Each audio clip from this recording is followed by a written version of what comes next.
fissures, la violence n'est pas la solution. Elle ne donne qu'un seul résultat, celui d'ajouter une victime de plus.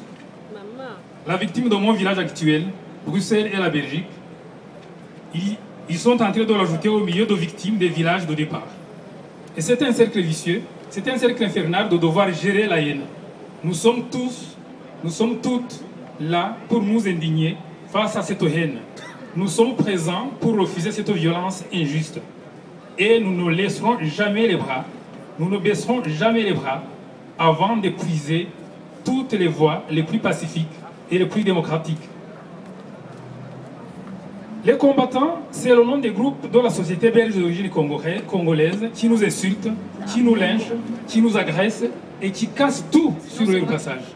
Ils se cachent dans les rangs des manifestants de leur communauté pour verser la haine sur les membres de la communauté rwandaise en général et sa composante Tutsi en particulier.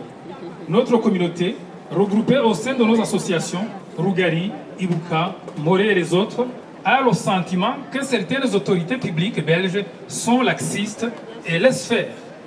En effet, si les autorités et les organisateurs de manifestations négocient la gestion de l'espace public, alors comment expliquer que les seconds, donc les organisateurs de manifestations, comptent dans leur rang casseurs et éléments violents à chaque manifestation?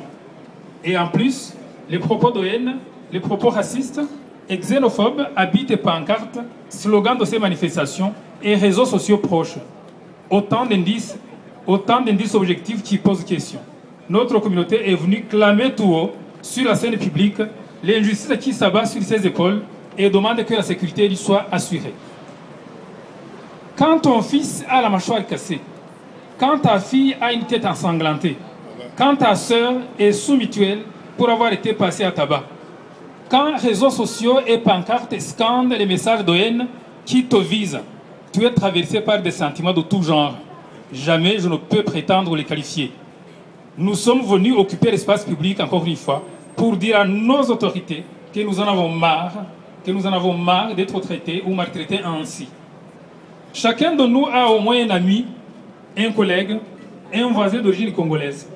Ce peuple frère est un grand peuple et il le restera à jamais, malgré les peines et les douleurs qui ont traversé sa ligne du temps, tout comme celles d'ailleurs qui ont marqué la nôtre par ailleurs.